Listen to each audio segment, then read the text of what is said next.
Unlock the power of advanced AI models like DeepSeek right on your own Windows machine, keeping your data private and accessible offline. First, let's talk hardware for a smooth DeepSeek experience. Ensure your Windows PC has a robust graphics card. Ideally, an NVIDIA GPU with at least 8 GB of VRAM. More VRAM will allow you to run larger, more capable models. A strong CPU and ample RAM, say 16 GB or more, will also contribute significantly to performance. Next, we need to set up the foundational software. This involves downloading and installing specific libraries and tools that DeepSeek relies on. Think of these as the essential building blocks for our local AI environment. We'll guide you to the exact locations to get these, ensuring you have the correct versions.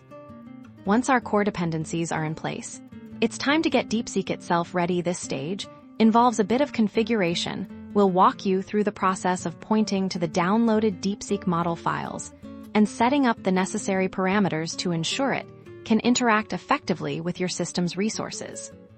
Finally, the exciting part: running DeepSeek.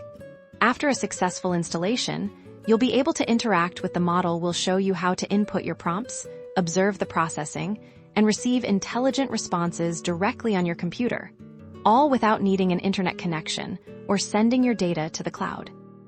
With these steps completed, you've now successfully deployed and are running DeepSeek locally on your Windows system. You can now experiment with its advanced AI capabilities. Confident in your data's privacy and the flexibility of offline access, enjoy your powerful local AI companion.